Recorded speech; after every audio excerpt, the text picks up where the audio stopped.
میں نے اپنا ہاتھ سے پاک کے دست پاک میں دیا، الہی مجھے سے پاک کے مریدوں میں قبول فرما، قیامت کے دن ان کے گروہ میں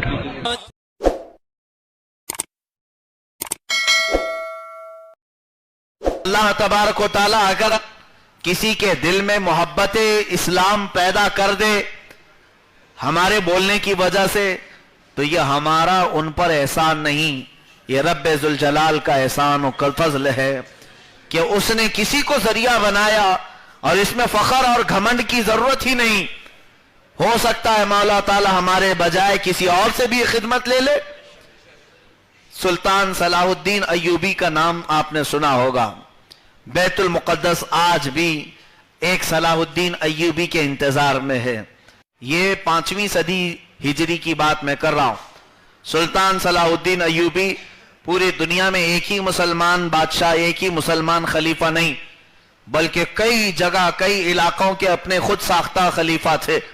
خلیفہ کا معنی یہ خلیفہ نہیں جو آج پیر و مرشد خلافت دیتے۔ سلطان صلاح الدین ایوبی کے زمانے میں کئی خلفاء تھے، کئی حاکم تھے اسلامی، لیکن ان کے حالات کیسے ہو چکے تھے؟ ان کے حرم سرا عورتوں سے بھرے پڑے تھے، وہ عیاشیوں میں مصروف تھے۔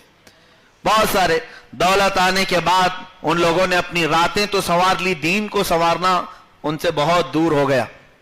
صلاح الدین ایوبی نے ایسے ویسے مشورے دینے والے نہیں رکھے تھے۔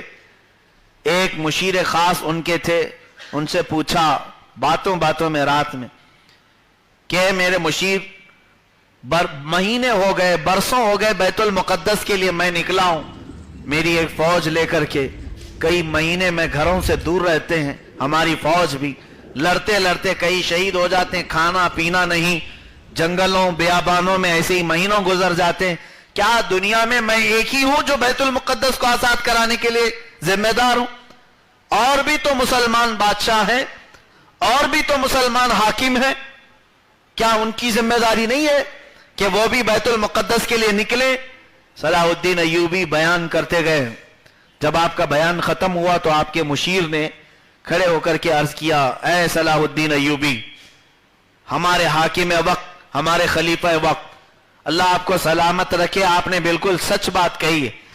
آپ سے بڑے بڑے لوگ بھی، آپ سے صلاحیت مند، آپ سے زیادہ پیسے والے، آپ سے زیادہ طاقت والے بھی مسلمان بادشاہ موجود ہیں، یقیناً ان کی بھی ذمہ داری ہے، لیکن اے صلاح الدین ایوبی، رب تعالیٰ کا شکر ادا کرو، تم سے 1000 اچھے ہونے کے باوجود بھی اس کام کے لیے اللہ نے تمہیں چن لیا ہے۔ اس بات کا شکر کیوں نہیں کرتے؟ صلاح الدین ایوبی رحمت اللہ تعالی علیہ نے اس اپنے مشیر کا ہاتھ چوم لیا اور کہا، جب تک ایسا مشورہ دینے والے ہوں دین کا نظام درہم برہم نہیں ہوگا۔ آج میں یہی عرض کرنا چاہوں گا، اگر دین کے لیے آپ ذمہ داری لیتے ہیں اور اٹھتے ہیں تو یقیناً یہ دل میں بات آئے گی، کیا میں ایک ہی آدمی ہوں؟ بہت سارے ہزاروں مسلمان ہیں، ان کی بھی تو ذمہ داری، وہ کیوں نہیں کرتے؟ اس وقت دوسروں کی طرف نظر نہ کرو، اپنے خالق و مالک کی طرف نظر کرو۔ اے مولا، میرے اندر تو بظاہر کوئی اچھائی نہیں، ہزاروں اچھوں کے ہوتے ہوئے بھی اس اچھے کام کے لیے تو نے میرا انتخاب فرما لیا۔ عزیزان گرامی، دین متین پر چلنے کے لیے اللہ عز و جل نے جو قرآنی آیت ارشاد فرمائی، بس ایک ذمہ داری اپنا لو، ایک ذمہ داری۔ اللہ نے تمہارا ایک لقب قرآن میں ارشاد فرمایا، کنتم خیر امہ، تم سب سے بہترین امت ہو۔ اس امت کو کیا کہا جاتا ہے؟ خیر امت، یعنی جتنی امتیں ہیں ساری امتوں میں سب سے بہترین امت۔ کس بنیاد پر؟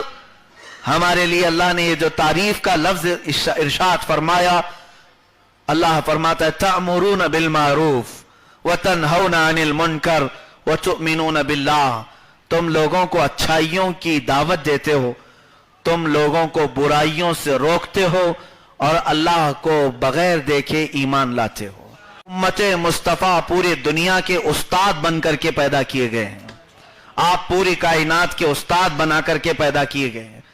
آپ کی یہ ڈیوٹی ہے دوسری قوموں کو تہذیب دینا، دوسری قوموں کو اخلاق پیش کرنا، دوسری قوموں کے بگڑے ہوئے حالات کو صحیح کرنا، لیکن جہاں استاد اور ٹیچر بگڑ جائے تو یہ امید مت رکھنا کہ تمہارے نیچے والے تمہیں سدھار سکیں گے.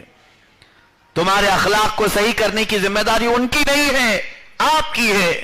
اسی لیے اللہ کے رسول صلی اللہ علیہ وسلم نے ارشاد فرمایا کہ تم سب کے سب ذمہ دار ہو. قیامت کے دن تمہارے ماتحت رہنے والوں کے بارے میں تم سے سوال کیا جائے گا. سرکار سیدنا امام اعظم ابو حنیفہ رضی اللہ تعالیٰ، ان اماموں کی بات ہمارے لیے دیکھیں کتنی بڑی آئیڈیل اور نمونہ.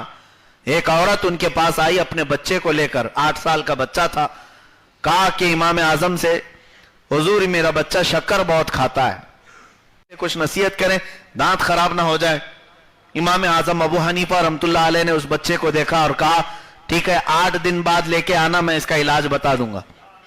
8 دن بعد آئی بچے کو لے کر. امام اعظم ابو حنیفہ رحمۃ اللہ علیہ نے اس بچے سے اتنا کہا بیٹا شکر مت کھایا کرو، زیادہ کھاؤ گے تو دانتوں میں سڑن نہ آ جائے، تکلیف نہ ہو جائے. بس اتنا کہا اور بھیج دیا. وہ عورت کہنے لگی امام اعظم سے 8 دن پہلے ہی یہ بول دیتے، میں سمجھی کوئی اچھا علاج دیں گے آپ، اتنا بولنے کے لیے 8 دن بعد بلائے.